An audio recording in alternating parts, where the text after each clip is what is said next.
What's going on, y'all? Thanks for checking in with Callie. Please subscribe if you haven't. So, honestly, if I'm being completely honest, the Clippers would probably be a lot better if they got rid of the real problem. I've spoke on this before in multiple videos, none specific of late, but I spoke on multiple videos and spoke about this topic. And to me, when I think about Lawrence Frank, I think about somebody who I would not trust if I was part of that organization. DeMarcus Cousins just went on a podcast, as you see here in the text and the writing and the quote that he made about him not being on the team and Kawhi and PG wanting him back at the time they had him a few years ago, having a big body like that, somebody who is skilled in the paint, who can get rebounds, knock down big shots, things like that. And we all know Boogie Cousins wasn't the Boogie Cousins he was on Sacramento because of the injuries and stuff like that. But he still was a good enough, big man, I think, for what the Clippers needed at the time. And, he goes on and speaks about it. And he talks about Lawrence Frank not taking accountability. And I truly wholeheartedly believe that. Because I've always said that, to me, Lawrence Frank is just not the type of GM or president you want of your team, because he just doesn't know how to make the right decisions. And you've heard me, guys, you heard me say before, guys, that upper management means a lot to a team's success, way more than what a lot of people or a lot of fans might want to give credit to. Because when you think about other teams that have won multiple championships, they not only have decent management, they have good recruiters, they have everybody in the right place, and the coach is coaching everybody to the specifications of what their abilities are. Now, I'm not going to put a lot on Ty Lue, even though Ty Lue does probably deserve some blame throughout these years of service and things like that. But I mean, of course, you got to put some blame on Kawhi because, or you're going to put blame on him just because he's the superstar of the team and he's the guy. And, it comes with a lot of responsibility when you're the number one player on a team and the team is not having success. So a lot rides on Kawhi too, and his health. I definitely understand that. But I mean, looking at a situation like this where they could have kept certain pieces that possibly could have helped Kawhi stay more healthy, maybe, possibly, where he wouldn't have to done so much to put more pressure on his knees and wear and tear, where they could have kept more talent around him and Paul George and not let pieces go just because. I mean, honestly, even with the Paul George thing, they literally let Paul George walk. They didn't get nothing in return for this guy. I mean, and this is a 20-plus point scorer, a consistent all-star throughout his career. And a lot of people look at, Paul George as a top 10 player when he's playing at his best.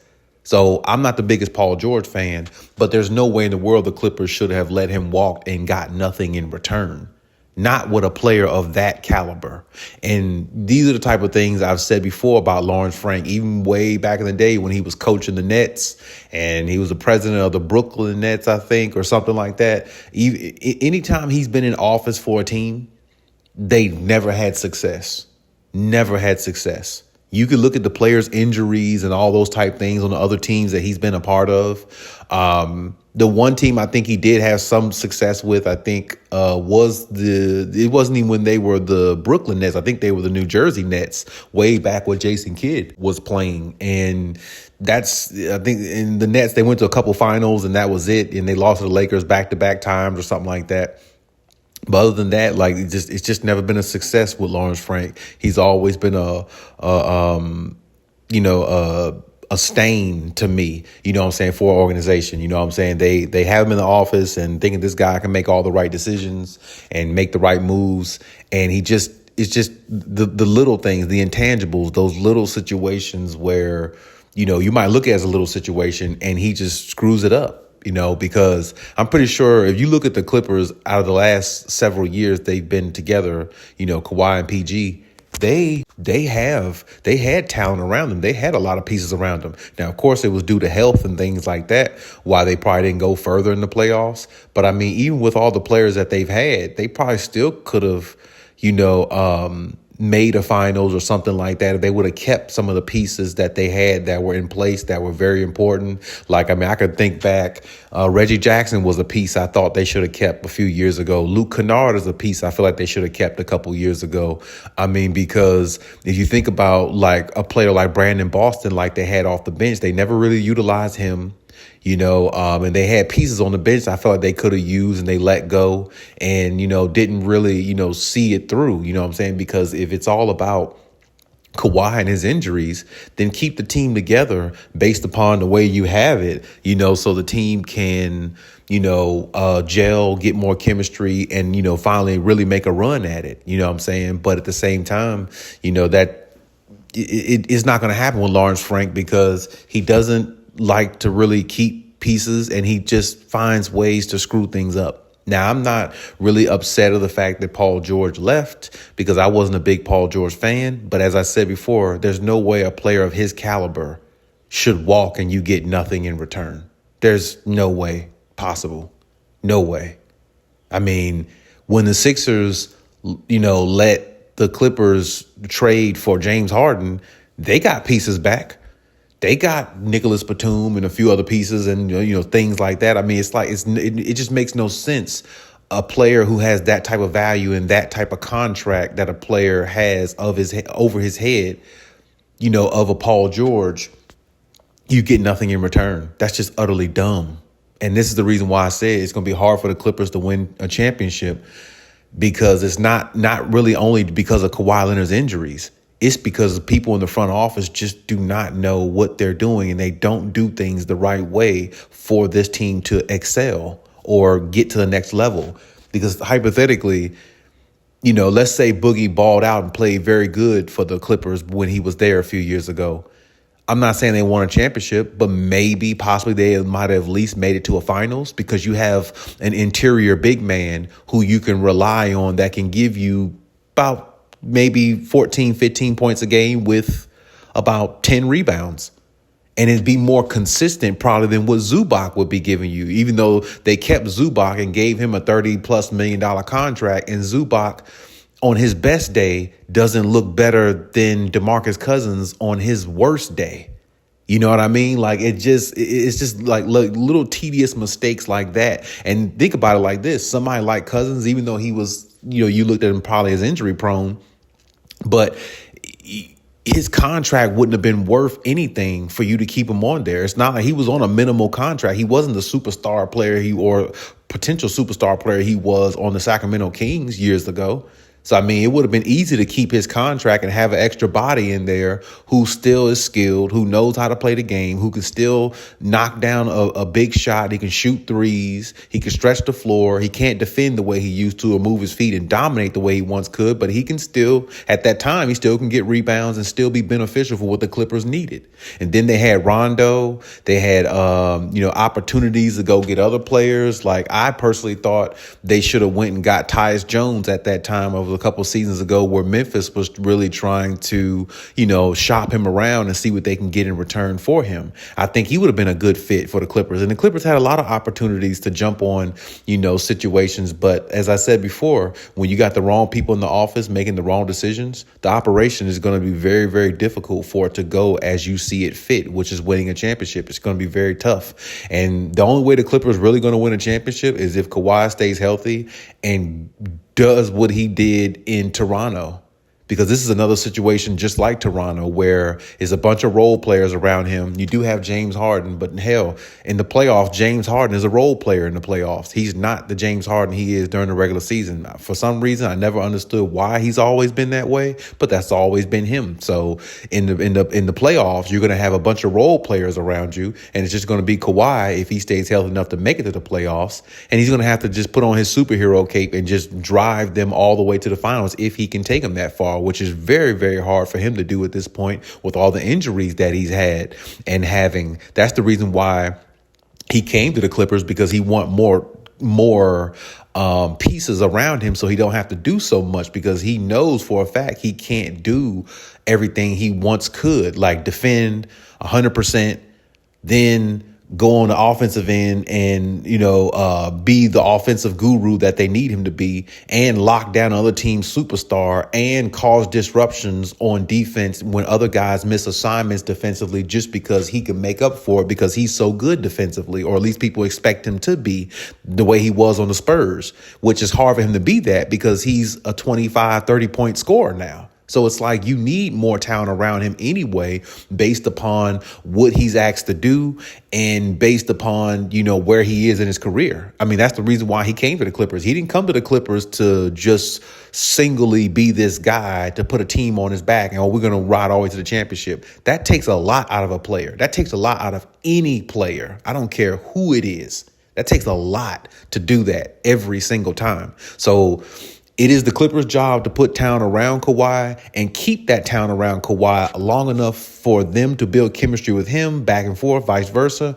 And the talent that the Clippers have had on this team, hell, even if Kawhi got injured, they still had a good enough team a few of those years to possibly go to a finals. You know what I mean? So it's like, and if you think about last year, they had a team good enough to go, maybe not, possibly, go to the finals, because if you think about it like this, the team that gave the Dallas Mavericks the hardest challenge in last year's playoffs was really the Clippers, besides the Celtics. Besides the Celtics, the Clippers really are the team that kind of gave the Mavericks a tough time, because Kyrie couldn't get off. Luka wasn't really playing the best. And he was kind of like ailing his injury with his knee or something like that. And it just wasn't really like clicking for them at first. But once they got past the Clippers, then it was pretty much, kind of found more of a rhythm and more, they got more of a pathway of getting to the finals, for their own, situation. So that's pretty much how it went. If the Clippers could have got past the Mavericks last year, who knows? They would probably have been the team in the NBA Finals, more than likely.